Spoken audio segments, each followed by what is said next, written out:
you for joining us. I want to start out by introducing myself. My name is Megan. I'm the training coordinator at Families Together in New York State. Today's webinar is going to be Being Authentic as a YPA, hosted by Families Together in New York State and CTEC, and it is presented by Yasmin Baxter, our Workforce Development Coordinator at Families Together. So we are very excited to have Yasmin speak to us today about being authentic as a YPA. Thank you for joining us, everyone. And I'm going to pass it over to Yasmin and we can get started. Thanks, Megan. Hi, everyone. I see some familiar faces. Welcome to Being Authentic as a YPA. We can go over to the next slide. I hope you have come ready to gain skills on how to build authentic connections with youth and also how to operate authentically as a YPA and as an individual. You can go to the next slide. So a little bit about me. Megan has introduced me. My traditional introduction, what you would normally see in a professional setting, is that I'm a professional YPA and I'm also the Youth Workforce Development Coordinator with Families Together in New York State. But my authentic introduction is that I'm a daughter, a sister, a niece, a cousin, a friend, a fiance, a sensitive person, a dog mom, a 1.5 generation American, which means I'm technically second generation, but my grandparents raised me and they immigrated here, so it kind of feels like I'm in between. I'm a foodie, an adventurer. I love the outdoors. I'm a rapper. I'm a leader, and I'm so much more. We can go to the next slide. So if you couldn't already tell by the way I introduced myself, we're going to be thinking outside of the box during this training, and that's going to lend itself to the way that we approach our work as YPAs. So I want to hold space for the fact that it can feel counterintuitive and potentially unsafe to bring your authentic self to your professional environment, depending on where you're working, who you're around. But with that being said, I'd like to work together to create the safest possible learning environment for everyone here, while keeping in mind that we can never assure 100% safety due to life being unpredictable. So when I think about creating a safe learning environment, I think about calling each other in, including myself. If I say something that rubs you the wrong way or you don't understand, you can definitely stop me and we can address that and kind of dig in. But when you are calling somebody in, make sure to lead with curiosity. So maybe don't assume the worst or take offense, but allow them the space and time to elaborate before you kind of form your opinion, if that makes sense. Hold space for yourself by turning your camera off or stepping away briefly if needed at any point during this session. And that's part of a larger theme of emotional sovereignty that we'll be digging into during this training. And at this time, you can utilize the chat box or come off of mute with anything you need personally to feel safe while you're learning. So these are skills I like to model for us as YPAs, but we can also model them with youth. So what do we need? We'll give it a couple minutes. What do we need to feel safe in a learning environment?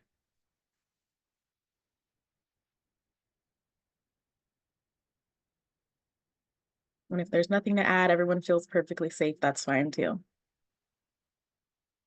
But I like to give the opportunity and just hold space for if there's any certain accommodations, confidentiality. Yes, if you're sharing about youth at any point in regard to HIPAA, we're going to want to keep them completely anonymous. But if somebody within this training shares something personal to them, it is recorded, but we do want to respect the fact that they're sharing it within the safety of this conversation and maybe not share it outside of that without the full context of the training.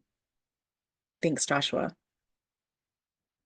Give it about 1 more minute in case anybody else has anything to add. All of your feedback is greatly appreciated. And if you think of something later down the line, we do have people monitoring the chat, so we can address that later on as well.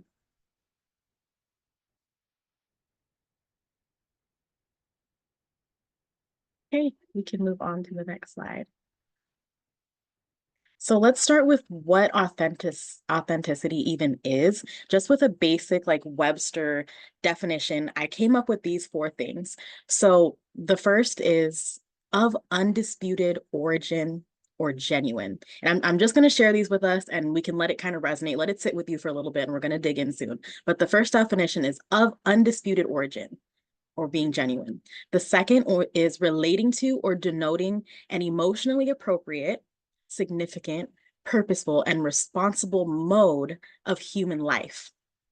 The third is true to one's own personality, spirit, or character. And the fourth is worthy of acceptance or belief as based on fact. So I don't know what your ideas of authenticity are before entering this training, but just so we're all in agreement and on the same page, this is what we're going to be working with as of now. And if you have any questions as we're going through this, like I said, don't be afraid to put them into the chat. They're welcome. And we can pop over to the next slide. So based on these definitions, I want us to now, we've had a little bit of time to think about it. Let's do a self-audit and see if these definitions apply to the way that we show up in our work as YPAs. And this is not something you have to share out with everyone else. We can be completely honest. But with the first, being of undisputed origin or being genuine. When I think about this in regard to being a YPA, I think about how being our authentic selves can help other team members that are serving youth understand the nuances of youth experience. That's part of us bringing our lived experience, bringing our authentic selves to the table. Sometimes we can bridge the gap of understanding that nobody else can. So for example, if you're on a multidisciplinary team, it might be hard for you to, and you might have to fight the urge to fit into that environment, but as a YPA, like you are inherently meant to be different than everybody else on the team. So if you're erasing the authentic parts of yourselves, you're actually doing yourself and the youth a disservice. We have to embrace our differences and our authenticity, the undisputed origins of ourselves, because we're not clinicians, we're not FPAs, we're not program directors, we're YPAs. And there's something really valuable and unique about our roles. Like when you bring your lived experience to the conversation, as you're serving youth, as you're having team meetings about how to best serve youth moving forward, your lived experience qualifies you and brings so much value to the table. So when you operate inauthentically, it actually undermines your role. And one example of this is maybe a youth is speaking in terminology that no one else can understand. You might be the only one at the table that can decode it because of your knowledge of youth culture, of any subculture, of internet culture. Like the other members of the team might not really get the gist of what the youth is trying to say or what they mean when they say like this session was mid. Like they're not going to get that. But you as a YPA, you might be able to decode that. You can also take a genuine interest in parts of youth lives that are, they're welcoming you into because they trust you on a different level than everyone else on the team, because their part of their authentic selves relates to your authentic selves. You're able to relate to the things that they express interest in. So for example, if youth express interest in anime, but that's not something you know that much about, you can take a genuine interest by looking into it more deeply and following up with questions for them. And that's just one way of operating authentically and promoting and fostering authenticity in youth. And we'll get a little bit more into practical methods down the line. So with the second definition, relating to or denoting an emotionally appropriate, significant, purposeful, and responsible mode of human life. I want to highlight and just park at that part of the definition that says a mode of human life. That's a different way of thinking about it for me, of authenticity as a mode. But when I think about it, it's not something you necessarily have to overthink, but rather it's like periodically checking in with yourself to make sure your mode is on. And I think about that in terms of like being in focus mode on your phone or do not disturb mode. When you're in do not disturb, when you're in focus mode, you're not constantly thinking about it. You check it and you're good. So it's just constantly checking in with yourself, periodically checking in with yourself to make sure like you're showing up as your authentic self. And if there's something inhibiting you from doing that, checking in and saying, what might that be? What do I need in order to feel safe, in order to be authentic in this situation? Because when I am authentic, that benefits everyone around me. I hope that's making sense. As for the third definition, true to one's own personality, spirit, or character. I love this picture of like a child just like living their best life. And that's why in my authentic introduction, I chose a version of like my 6 or 7-year-old self, because I feel like that was the most authentic version of me. But in our work as YPAs, we do have to compartmentalize parts of ourselves sometimes for the sake of professionalism, youth safety, and knowing that they look up to us as role models. So we might not want to share all of our shortcomings throughout our story because we know that they're gonna probably copy us at some point throughout their lives. But also we want to hold our personal boundaries. With all that in mind, it's still the goal to do this while maintaining the essence of who you are. So it's a fine line. It can feel like a tightrope, but as you practice more and as you advance in your role as a YPA, I'd like to believe that it gets easier. And also building community. When you're in a session like this, where you are surrounded by other YPAs, utilizing this opportunity to get people's contact information, network, and figure out how they're navigating the fine line of being authentic and being a YPA, because it is possible. Then with the last definition, worthy of acceptance or belief as based on facts, one of the most important things we can model for youth is self-acceptance. Even the parts of us that may be cringy or difficult to behold, practicing self-acceptance in your own walk will naturally lend itself to you operating in authenticity. And this is kind of like one of those things where like you can't really hide what you do in secret. So if you're being harsh with yourself, and you're not being authentic, it's going to show in the way that you interact with others, or in the limits of the way that you're capable of supporting youth in being authentic and accepting themselves. So this is something that we can do in our personal lives that lends itself to our professional lives. And we can move on to the next slide. So I want to show y'all a clip of this understanding of authenticity as presented by Dr. Ramani, and we can go ahead and pull that up. Goldman wrote a paper about authenticity in 2006, which I really, really like. And they break authenticity down into its components, and they even came up with a test or a scale to measure it. They believe that authenticity is comprised of different things. First, they say it involves awareness. So an authentic person, if you're authentic, you know how you feel, you know what motivates you. It's about knowing yourself, right? That sits alongside flexibility. We don't get caught up in the I am this, I am that, I am this one thing, or this is the only thing I stand for. But we recognize that we can flex with situations. The person who may be the most delightful storyteller in a small group of people at a party may also be very willing to embrace the introverted evening at home. Authentic people can flex, and they're aware. The second part of authenticity they talk about is something they call unbiased processing, which is a fancy way of saying that a person is being neither defensive or grandiose. When we integrate and process information about ourselves, if someone says, hey, Ramani, this wasn't your best work, if we're authentic, we can say and take a minute and say, yeah, you're right, instead of, how dare you? It's knowing that there are parts of us that we may not even like about ourselves. For example, if we're very stubborn, we may not like that about ourselves, but we're aware that they're there and we don't beat ourselves up over it.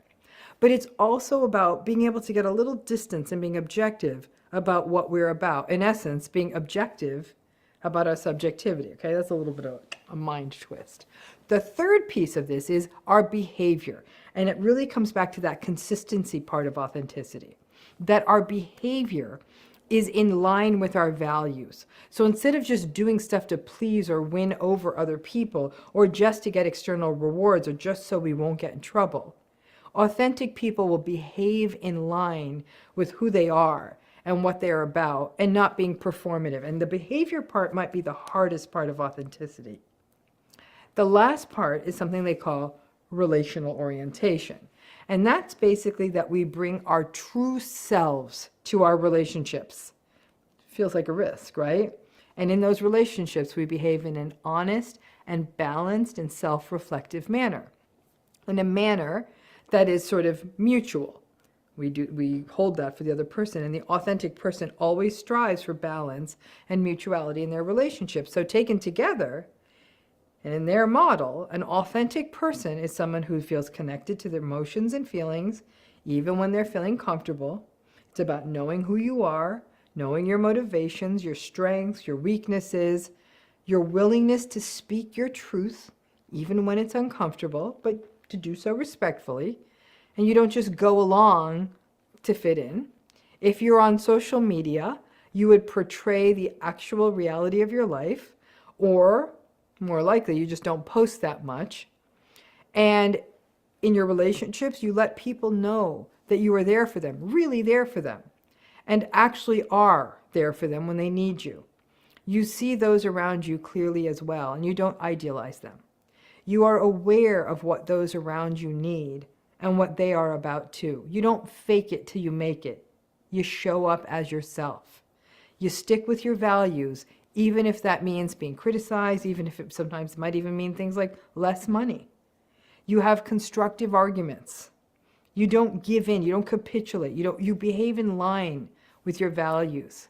You're very aware of what matters to you. You can hear criticism with an open mind and integrate it non-defensively.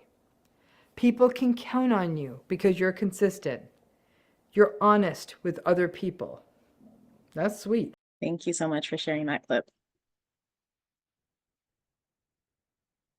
So as y'all can see, being authentic is a really dynamic practice. There's a lot of moving pieces to it. And it takes some tact, it takes some courage, it takes some bravery in order to bring your authentic self to every situation you find yourself in. So just to reiterate, because I know I'm throwing a lot at y'all, we can go to the next slide, thank you. There's a lot of moving pieces to being authentic, but what Dr. Ramani stated, just to sum it up, there's a piece about awareness, knowing how you feel, knowing what motivates you, and ultimately knowing yourself. There's flexibility in the way that you define yourself, in your view of yourself. And her example was being like an ambivert, pretty much, like you're introverted at home, but you present as maybe more extroverted at parties. And that's just because you're able to be flexible. There's the consistency piece where your behavior aligns with your values. And this kind of goes in with not people pleasing, which can be really difficult. People pleasing can be like a drug to some people. There's relational orientation, bringing your true self to your relationships, being honest, being balanced, being self-reflective, and having that mutuality in your relationships. And then there's unbiased processing, resisting the urge to become defensive or grandiose, receiving constructive criticism, and accepting gracefully the less likely parts of yourself. So as she was stating, it's objectively taking a look at your own subjectivity. And I would just like to think about if that was like too wordy for you, then it's just your ability to be corrected, your ability to grow beyond your comfort zone and accept correction. Like I said, if there's any questions on any of this or it's making you uncomfortable, you can put it in the chat and we can unpack. We're gonna go to the next slide and I'm gonna give everyone a chance to share. I'd love to hear from at least 2 people. I have a couple examples myself, but can you recall a time when you found it difficult to show up as your authentic self? This can be something simple, like maybe you had a question in math class and you were too shy or embarrassed to raise your hand, even though you genuinely didn't understand. That's something that I was guilty of when I was in school. Sometimes I just, for some reason, I felt too shy to ask the question and I would just have to figure it out myself when I got home. Or something in my adult life was I was part of a training cohort. And there was this practice of group think going on in the training that I noticed where like making decisions or having ideas outside of the way that the presenter was training it was discouraged. And it was kind of stifling creativity and individuality within that cohort over several weeks. And it was mostly women, people who identify as women in the room, but there was one man and he answered a question one time and he shared his lived experience as a man and as someone of a different faith tradition than everyone else in the room. And his idea was immediately shut down. And I remember authentically feeling like upset for him and like kind of like secondhand embarrassment that I was part of like the group think, but I didn't have like the courage, the bravery, or whatever it might have been that was contributing to my lack of authenticity to speak up and say, actually, I agree with him, or actually like maybe we should hear him out just because he's saying something different. So for whatever reason, maybe it was wanting to be accepted, wanting to please people, being scared to be rejected in that situation. I found it really challenging to show up as my authentic self. And I had to sit with that for a good little while. Is there anyone here that has ever found it challenging to show up as your authentic self? This question might even be uncomfortable to authentically answer, but it happens. And I'm just holding space right now for everyone to kind of like reflect on the real deal. I find it difficult to be authentic or my authentic self when my mental health is acting up or when I'm experiencing the symptoms of my mental illness Mhm. and I am still in professional settings. Mhm. Um, I really struggle with that, and I struggle between being like, am I being authentic by not sharing this, or am I being authentic by trying to maintain professionalism Yeah. and not letting my symptoms interfere with my work? I really struggle with that line. So that's what I Yeah. share. Thank you, Megan. I see some head nods and some people like agreeing with what you're saying. I have experienced that as well. And for me, I know part of it is like ego. Like I want to show up as like this healed, neat, like put together person, but sometimes I'm just human and it's a little more sloppy than I'd like it to be. And then sometimes it's fear of like being retaliated against in a professional environment. And that's why I wanted to hold space for the fact that it can feel unsafe to be authentic sometimes. I see Malik has a hand raised. I'd love to hear what you have to say. So yeah, it is hard to be your authentic self sometimes for me because I'm like very reserved, shy, quiet. But on the other hand, when it comes to like dealing with youth, I'm like outspoken, but the fine line between like when they're like, "Hey, Mr. Malik, are you okay today?" I'm like, "Yeah, I'm just, just coasting." And they're like, "What does that even mean?" I'm like, "Well, if there's nothing to say, I don't really have much to say." So it's like it's kind of like that's gonna be I have to break out of that and like fill up the space with anything that I can in order to like connect better with youth and even families at the time and like people who I'm working with. So I would say like it's hard to like come out of the shell as of now, but I know it'll get easier. Yeah, thank you for sharing that. Yeah, I see some head nods on that too. It's important that we take the time to just sit with these experiences, no matter how uncomfortable it can be, one, so that we can have more understanding for youth when they're struggling to be authentic. Or what I think I'm hearing from you, Malik, is not even that like you having days where you're quiet is a struggle to be authentic, but that's your authentic presentation that day. It's just not as acceptable in the situation that you're in. But I've had plenty of youth that during our session, they don't have anything to say. And it's not that they don't trust me. It's not that they're mad. It's just that this is their only time of quiet during the day. And they trust me enough to just sit with them, like literally just sit and be present with them. And that is part of treatment too, even though it's not as quantifiable. So I would argue to say that even on those days when you don't have as much energy that you're showing up with, that's modeling to youth the spectrum of human emotion and that it's okay to have that. You don't always have to be on just because you're in a social environment. And two, you can practice grace with yourself on just like, some days I'm a little bit like lower. I'm closer to like 20% than 80, and that's okay. I see Carolina maybe has something to say. Yeah, I was gonna say, so I actually also struggle to be a little bit authentic because I just graduated from being a peer counselor recently, and this is a really new role. And I recently found out they had just opened this position at my hospital. So being like a youth peer advocate is like super new, and it's like Okay. so hard to like find things because it's so exciting and I love the idea. But it also gets me nervous because well, in my department, I'm doing suicide prevention with the Mhm. youth, and it's like so important. So I also struggle because I know people have more experiences than me, and I want to be like the best that I can be. So it's like I'm glad that we're actually having this course as well. And just to I'm have so that outreach, it's refreshing. I'm glad you're here, and let's definitely stay in touch after this training. I'd love to continue to support you. What I'm hearing there is like maybe a little bit of imposter syndrome, even. I wonder if that's relatable for other folks in this training that as you're new to your role, or maybe if you're the only YPA in your organization, you can feel like, am I doing this right? Like, am I even hitting the mark? But I encourage you, like, keep showing up as your full authentic self. And I think it'll get more comfortable to kind of like open and open and open and uncover as you go on, and you'll see that like you're building the role like in that organization and with those specific youth. The role of YPA is very unique. Of course there's like benchmarks that you need to hit, and then there's organizational guidelines, but there's a lot of creativity that's allowed in the YPA role. And I think that's what makes the YPA workforce so dope, is that you get a lot of creative people because you're able to bring so many different aspects of yourself. So keep doing you, and you're going to figure it out. You're off to a great start for sure. And I'm glad you're here. Any other feedback on a time where it was difficult for you to show up authentically? I love the answers I've heard so far. I can personally relate to all of them, so I'm sure other people can too. I'm gonna check the chat briefly. Any other time? I'm sure we're all just rock stars at showing up authentically. Okay, well, if something comes to mind a little down the line, you can bring it back up. I know that I kind of like sprung that question on y'all. I had a little bit more time to think about it, but if anything comes up, you can let me know, and we can go on to the next slide. Thank you.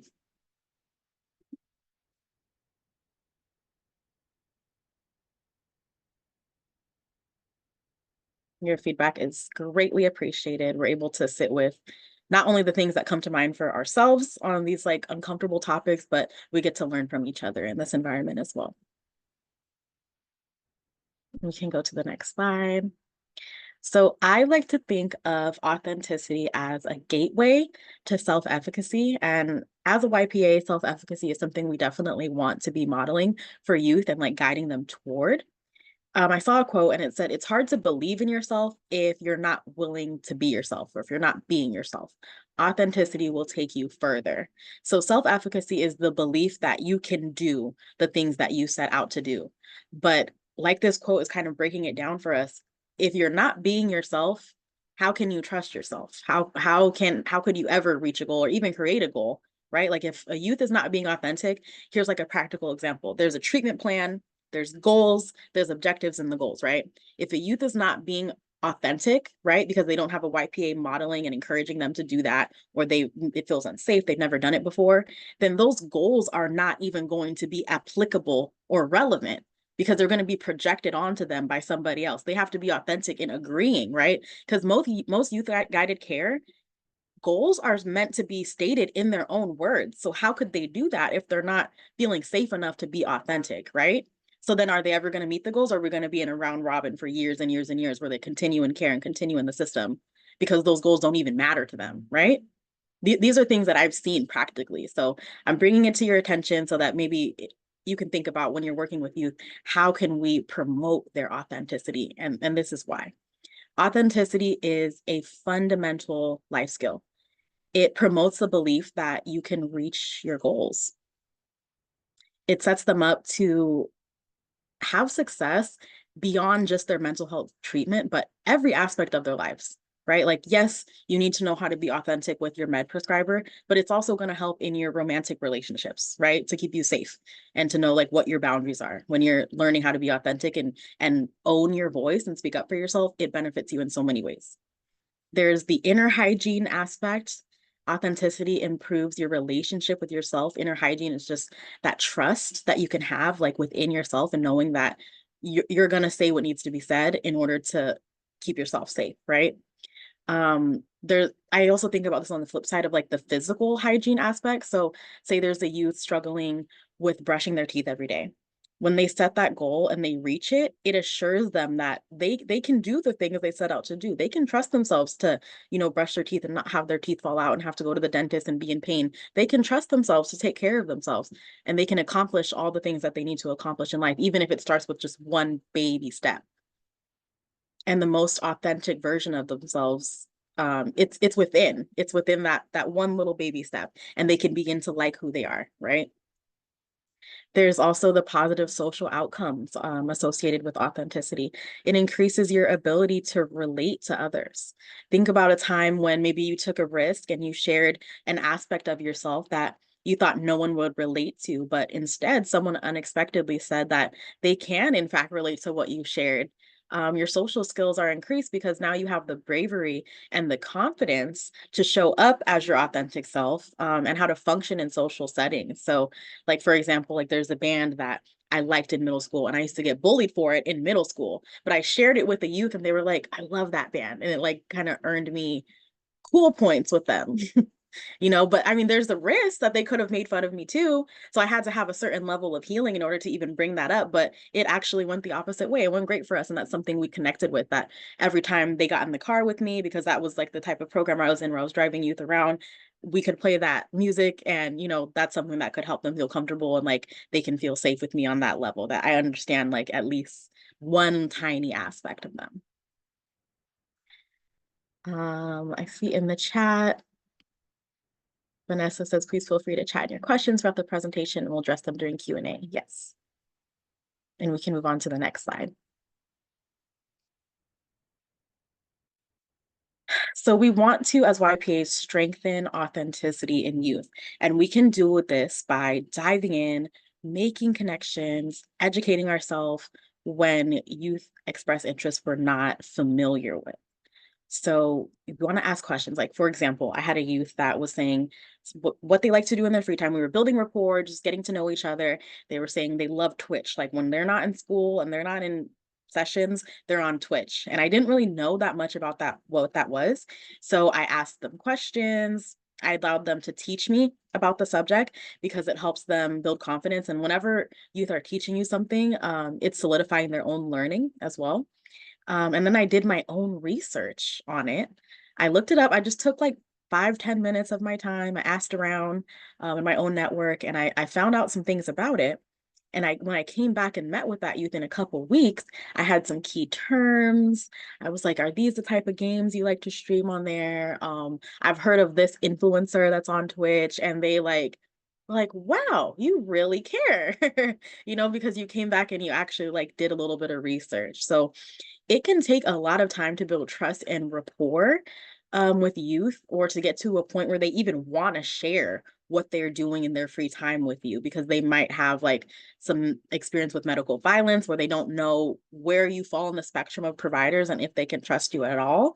And it also depends on their own personality and treatment. So when you get to a point where they're comfortable and sharing on any degree, like some authentic level of themselves, you want to cherish and honor that. So these are just a few skills for doing that. And I'm sure we have a lot of rockstar YPAs in here that have other tips on how they foster authenticity in youth. And I would love to hear that at the end. I'll leave a little space for that. But it lets them know that when you pay attention with the little things like Twitch, for example, one small example, and you listen and you pay attention and you come back with more information, that they can trust you with the big things, like they're feeling funny on their new medication, or they had an episode at school that they don't want their parents to know about. They know they can trust you and you're going to hear them out. And that is, in essence, the role of a YPA. They should be able to trust you and open up to you more than anyone else. In a perfect world, they would be able to speak their truth to everyone, but that's just not the world we live in. So that's our role as YPAs, to find that right? To find that small opening, that little bridge, that little crack in the door where you can get in and build some trust, because you might be the only safe person in the youth's life that they can trust. And also you have an element of power as a YPA because you're representing the system, right? So you're building a bridge, right? So the youth can have someone they can trust and rely on. That's great and dandy, but you're also like opening doors and advocating for them based on their mental health care. And you might be the only one qualified to do that. And you bringing your authentic self equips you to do that, believe it or not. It's unlike any other role where, like, if you're a cashier, you have to be, people facing, you have to know how to handle money, you have to be efficient, right? And it's kind of cut and dry. But when you're a YPA, you have to be yourself. You have to really be comfortable being yourself. So when you're in trainings like this with other YPAs, it's a great opportunity to practice doing that, and know that you're going to be received without judgment. And this is a fine time to ask questions or just bring any type of lived experience that's coming up for you to the table. And we can go to the next slide. So there are plenty of benefits of modeling authentic behavior as a YPA. A couple I can think of are inspiring hopefulness, having conversations around the possibility of youth finding community based on their authentic interests. So I know that for youth that I've worked with in the past, the world can seem really small for them if they're only exposed to their family or the people that they go to school with, and they're misunderstood by their family, they're bullied at school. It can just feel really like dreary and small. But being authentic can lead them to a wider circle of influence, like affinity groups or clubs. Like for me, when I was like that little girl in my authentic introduction picture, I joined chess club and knitting club, and I just felt like oddly accepted by like strangers, but I needed that. And it let me know that I could continue to do that throughout my life. There's also the aspect of authenticity that keeps social anxiety symptoms at bay.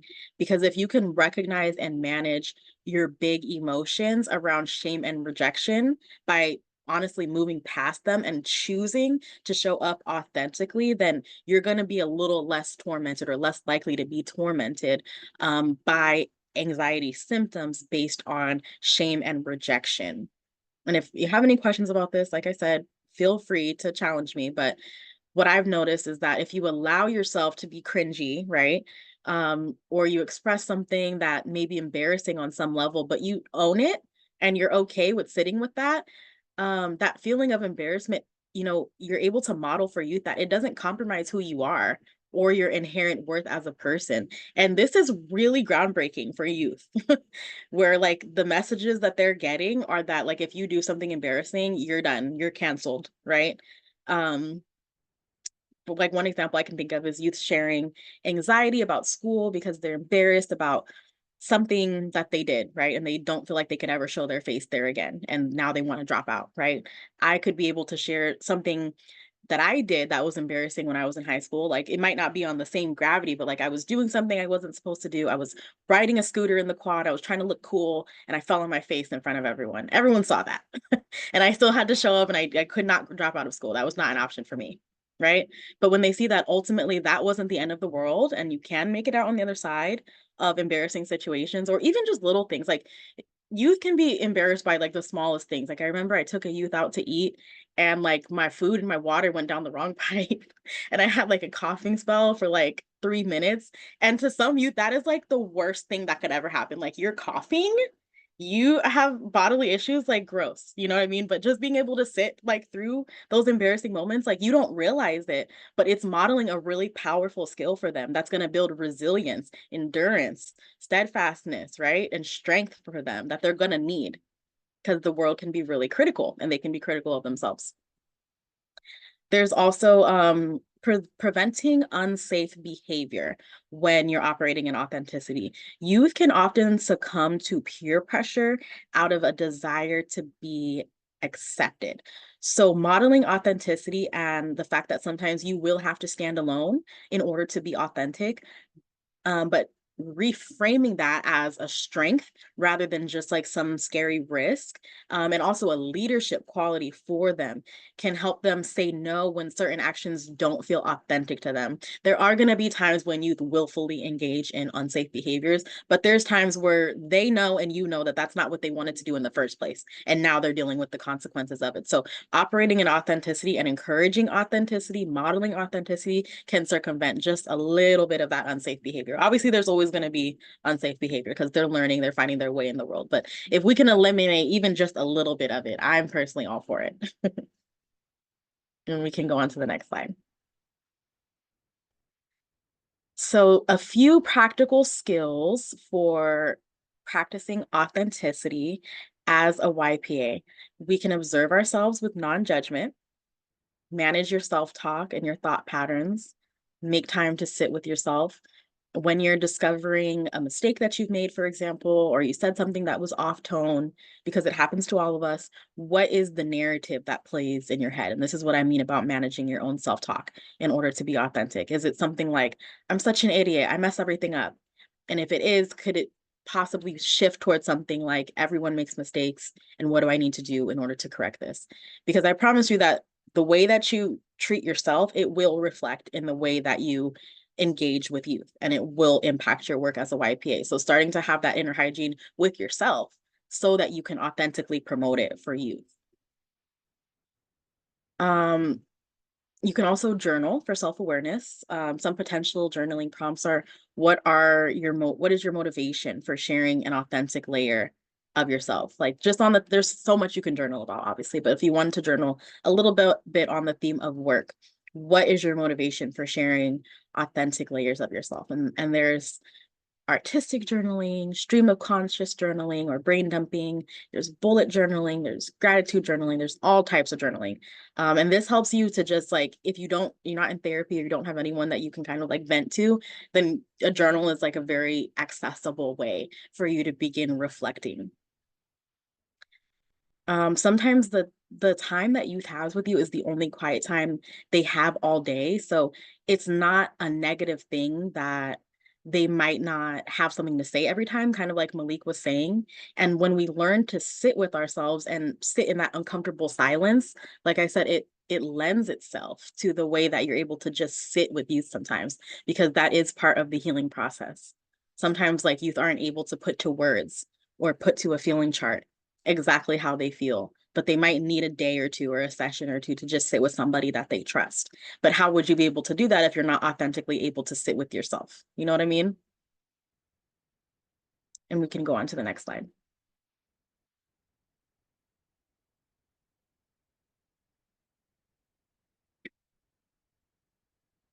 So when we practice authenticity, we want to make sure that we're exploring our own interests. And this kind of goes in with our sitting with ourselves and our journaling.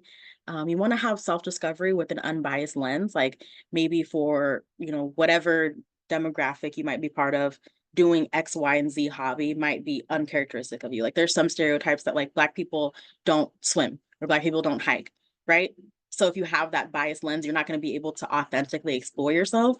So I'm just challenging you that if there's any like worldly ideas that are inhibiting you from operating authentically, then maybe sit with the idea of discovering yourself without that. Like what would happen if you just lifted that lens off of the situation and explored something that you were genuinely interested in?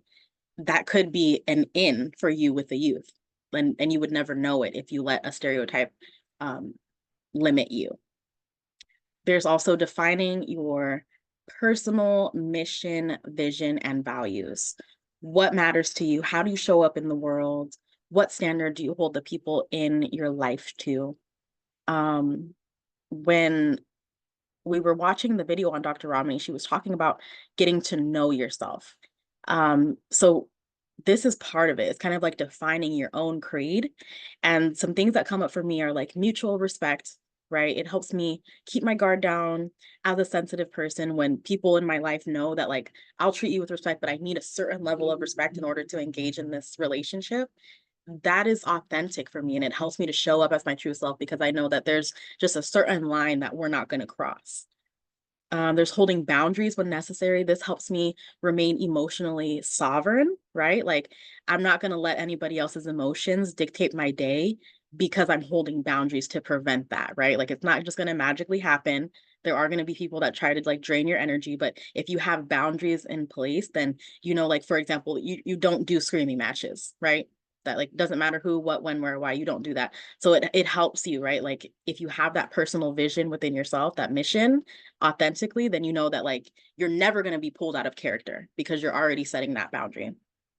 There's humor. That's something that I value in my personal mission. I don't take myself too seriously. There's communication. I approach conflict with like soft words. So like I said, we don't do screaming matches. We don't have to talk nasty to each other. And these are some things that if you're able to set for yourself, like how do you like maintain, right? Even in like the toughest of situations or when you're experiencing mental health symptoms, if you're able to put words to it by sitting with yourself, then you're able to model this for youth as well.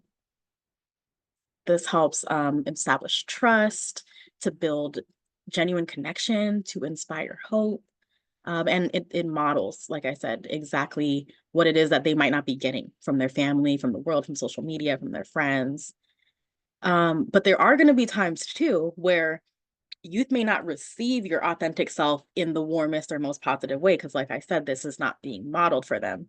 So on that theme of emotional sovereignty, like you might want to check in on your own sensitivity on a certain topic. Like if there's one layer of your personality that you're a little bit sensitive about for whatever reason, check in with yourself before you share it with youth. Like one example, it's like if you love anime, right? But for whatever reason, you got bullied for that before and you're still a little sensitive about that, know that you could share that with youth and some might attach to that and say, yes, I completely agree with you. I love anime and we can talk about this for 3 hours. And some might laugh in your face and say like, oh, that's so like cringe, make jokes about it, whatever it might be.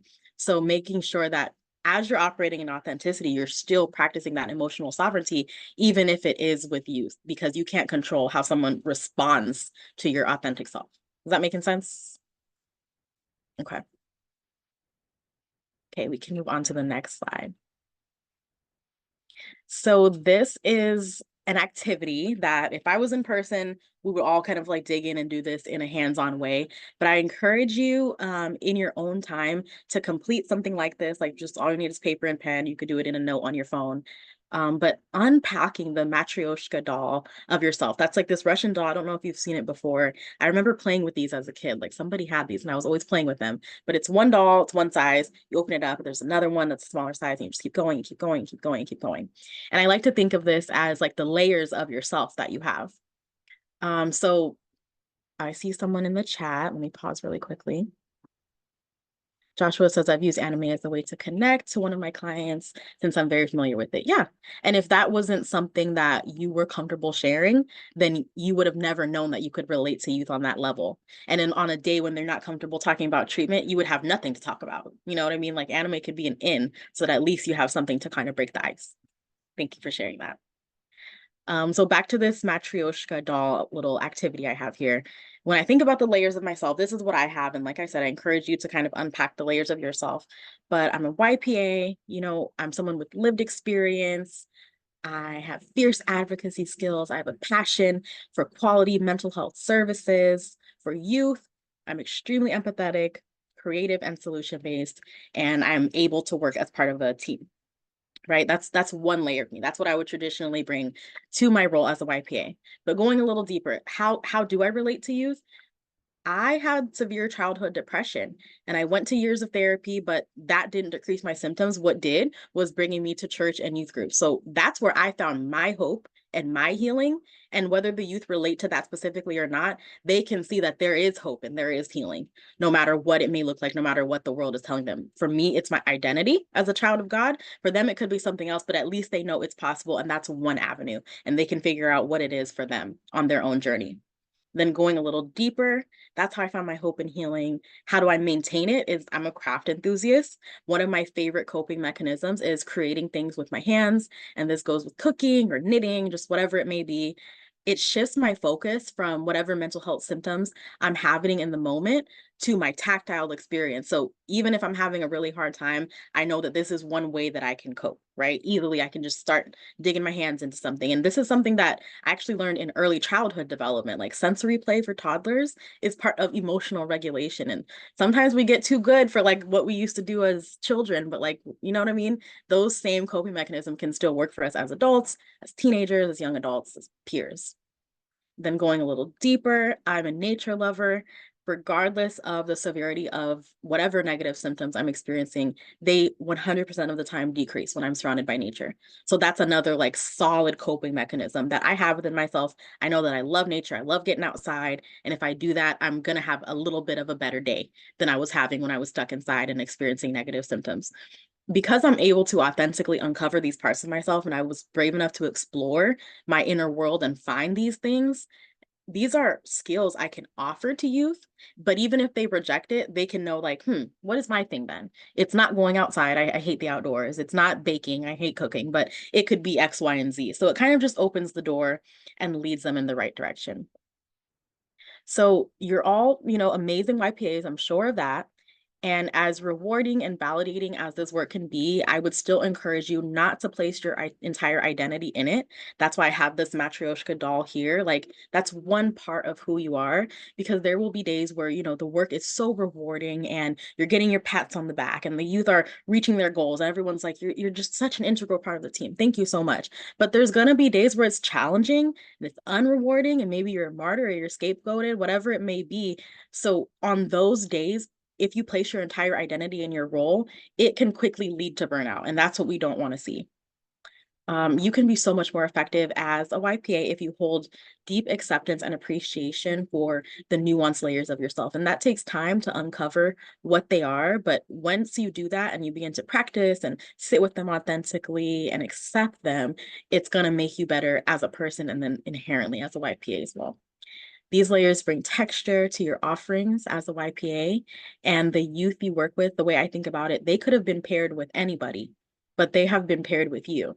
So there could be a unique and transformative way that only you could connect with them. And that's hiding within your Matryoshka doll, right? That's hiding within the layers of you and who you are. So you have to be willing to explore it and to show up authentically in order to find that one little in. It could be the least likely thing. Like this could be a youth that on paper, there's nothing you can relate to them about. But because you were able to show up authentically and bring this one little piece of you that maybe you even forgot about, but it came back to your memory and you shared it with them, now they can trust you. Now they can open up to you. Now they can relate to you. Now they can share a laugh with you. So that is all I had. We can go to the next slide. I thank you all for your time. I just want to leave you with this quote. Authenticity is a radical act of self-love and acceptance. If you take nothing else away from this training, I hope you take that. I thank you for your presence, your authenticity. I want to open the floor up for any questions, and my email is also on the screen. Let's stay in touch. I am the Youth Workforce Development Coordinator, so I'm here to support you and support your development as a YPA. So I'm a resource to you. If you're the only YPA in your agency or you don't have any other YPAs you can network with, that's something that I can support you with or connect you with other people. So please take my email down. And thank you so much for being here.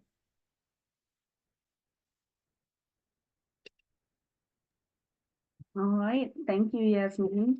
I'd like to check the chat. If anyone has any questions, please put them in. We definitely want to take time to answer those. If we could go to the next slide on upcoming events. Okay, our upcoming event is What Gets in the Way, Barriers in Family Work in Under-Resourced Communities. That training is going to be March 28th, 12 p.m. to 1 p.m. All right. Checking the chat, not seeing any questions in there. So with that, thank you, Yasmin, for your great presentation. I took a lot away from this authenticity presentation. As a reminder, today's recording is going to be available on the CTAC website within 2 to 3 business days.